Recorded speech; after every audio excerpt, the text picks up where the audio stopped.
is there a driver available that Alfa Romeo, Sauber, Audi are like, if we can get them now, kind of like McLaren did with Piastri. Yeah. They kind of paid off Ricciardo and like basically have allowed now Palou to leave their sphere of influence to get Piastri, and it seems to have paid dividends. I also think a lot of teams, because we know that the driver market next year for 2025 is going to be the big one. So many drivers out of contract. And so I think a lot of the teams are just thinking, right, just stability for the next year. And then 2024/5 is going to be the big kind of, options with loads of drivers on the table. So I think that's why a lot of teams will just go for stability. There's no point of kind of, you want to wait for the drivers to be available potentially, because if you drop Valtteri now, where does that put you next year? So I think that's one of the things. He will be there. Would you take? I'm just thinking because again, this whole talking point comes from Joe being at risk. Yeah. Would you take Joe at Williams over Sargent?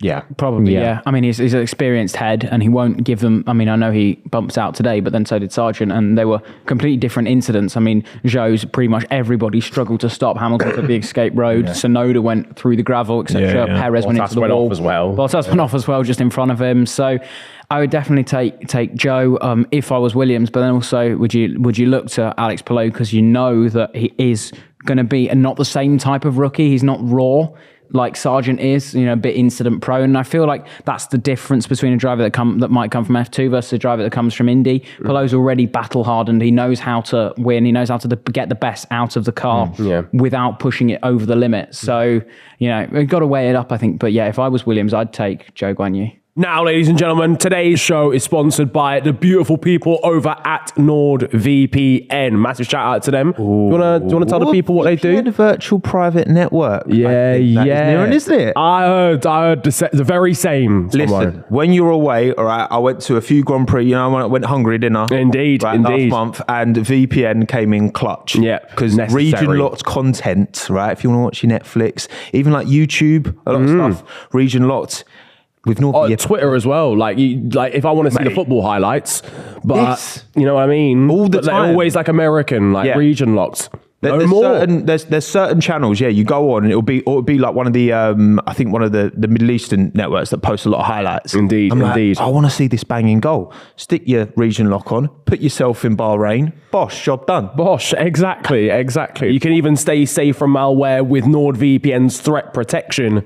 Never stop with the fastest VPN on the planet. The fastest. The F1 of VPNs. Yes, the Red Bull, if you will. The RB VPN. Oh, that's good. That's good from you. And we do have an exclusive discount just for you with us here at The Last Lap on a NordVPN plan. All right, we'll sort you out. NordVPN.com/TLL. The Last Lap. It all makes sense. That's a great little acronym. Yeah. And you will also receive 4 months extra for free, and there's no risk with Nord's 30-day money-back guarantee. Oh, beautiful. Mate, what a touch. What a touch. You can't tell me we don't give back to the people. That is sensational. And you can find that link down in the description box for this video. NordVPN.com/TLL. Get it done. Would you, hang on a minute. Would you? Zhou or Palou? Let's go through everyone. Oh, Zhou or Palou? Zhou or Palou? Really hard. One word answer. Okay. Can I just give like one preface? It's kind of not. I was like 12 words. That's too much. Fuck the feds. I like new things. Palou. What about Tommo? Okay, he's still thinking. Zhou. I've got to take Alex Palou. Nice. 100%. Do you know what? I'd probably take Palou because I'd want to see that IndyCar. I'd love to see Palou in F1. I think he's a quality driver, multiple-time champion. Like that's what he's going to be, of course. So it's just so exciting, because we see that kind of Formula One to IndyCar. Obviously with Marcus Ericsson. I'd want to see it happen the other way. Maybe Palou actually, because I'm selling it for the here and now. For the here and now, I think Palou, even though Palou's not. He's done a bit of McLaren. He's done FP1 at Austin last year. Yeah, like he's done their old car program, what they call it. So he has got that, and Piastri had similar experience. Like Alpine used to get him in old Alpines all the time. Yeah. Maybe Palou actually. He's still only 26. Actually, he only recently turned 26. Actually, no, I'm going Palou. Yeah, I mean, and they look at the fact. I mean, because even Indy drivers, they're battle hardened and no slouch. I mean, the amount of money that Williams were prepared to pay Scott Dixon back in 2008 for him to join their F1 program, only for him to go and win the Indy 500 and the title at Atlanta just because he could. I mean, the difference I think is becoming less and less between the two series, especially in terms of driver skill. And I mean, Palou's the master of the road course. Of his first 9 IndyCar wins were all on road courses until then he won this year at Detroit, and that was his first sort of street course win. So, and the majority of F1 tracks are natural terrain road courses. So, I mean, it's almost right up his street. And last year AlphaTauri was so set on trying to get Colton Herta that, by the way, which I still don't really get, because like I've only really got into IndyCar like this season, and everyone last year was talking about Colton Herta. I don't really know too much about him.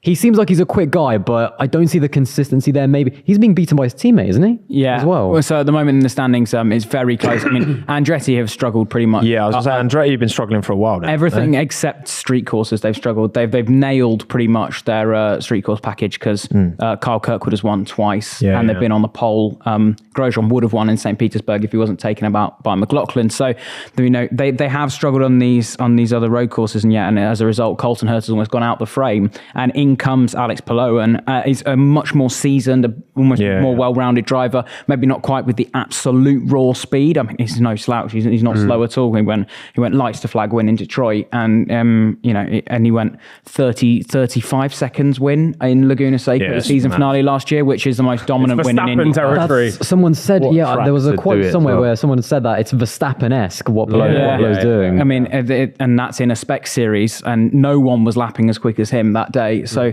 he has that ability that I just believe that maybe Zhou Guanyu is lacking that extra edge. And so although it might take a little bit of time to get up to speed with, F1 cars are more about the neck and G-forces, whereas Indy cars are more about can you muscle it around with arms and shoulders. But I and Colton's still only 23. Yeah. Palou's 26. So I think there's still potentially long-term opportunities there. But I think as well, I think Colton would have done a good job if he'd come in for sure. But I think I'm not sure. I'm not sure. In that car, like the one thing that you don't need is someone who's perhaps a little bit erratic, perhaps a little bit inconsistent. Like I think that car needs an experienced hand. That AlphaTauri I think that would have been the wrong car for.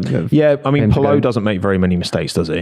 And that's I think but I think for that team, I think Herta would have been quick, but I think for that team, that's why I think in the Williams, for Palou in the Williams, brilliant. For Herta this year to be in the AlphaTauri would have been. I'm not sure how it would have gone. I don't think it would have gone much better than De Vries. But again, do we think that this whole, contract issue, because ultimately, Palou was contracted to race he wasn't contract, but kind of was, for McLaren in IndyCar in 2024. That's now not happening. He's staying at Chip Ganassi. Zach wanted him in the, Extreme E-Car. That's what happened. But do we think that decision has anything to do with Formula One?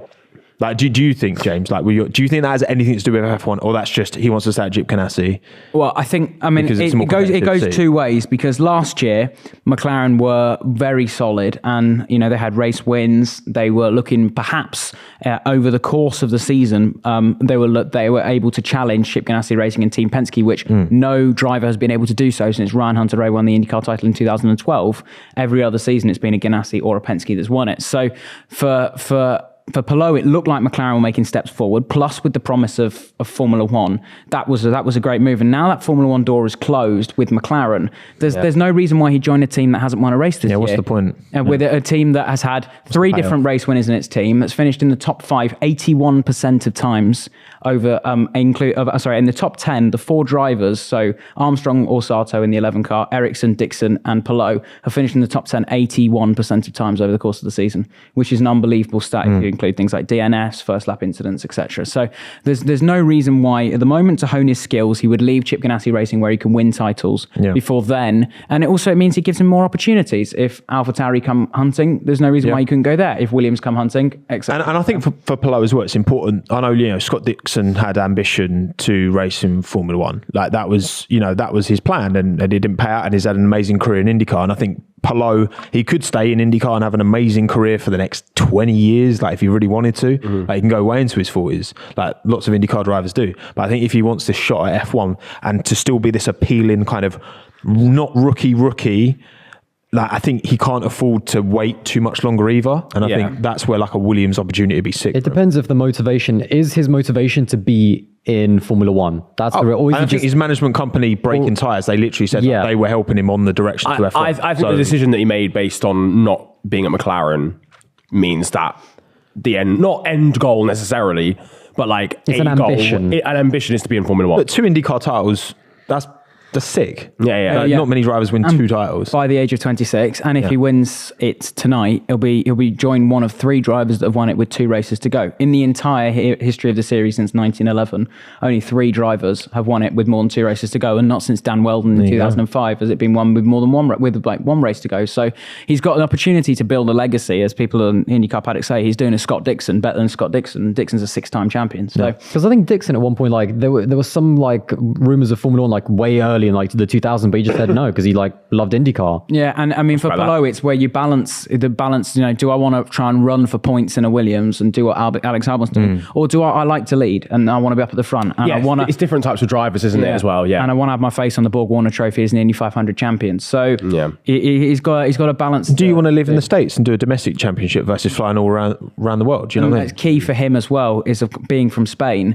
Is a lot of reasons why. The reason why he wanted to sign with McLaren is he wanted to move back home. And you know, with your Formula One, if you're working with Williams, you know the UK is much closer to Spain than the United States is. So that little bit of homesickness might play into account as well. I mean, he's been all around the world to try and pursue this Formula One dream. He raced in the Super Formula in Japan before then going to the IndyCar. Yeah, of course. He's trying everything he can, and at some point he deserves a shot whilst he's still this like bright star that's 26 or 27. That's what I mean. Because once he starts getting 28, 29, then it's 30. Yeah.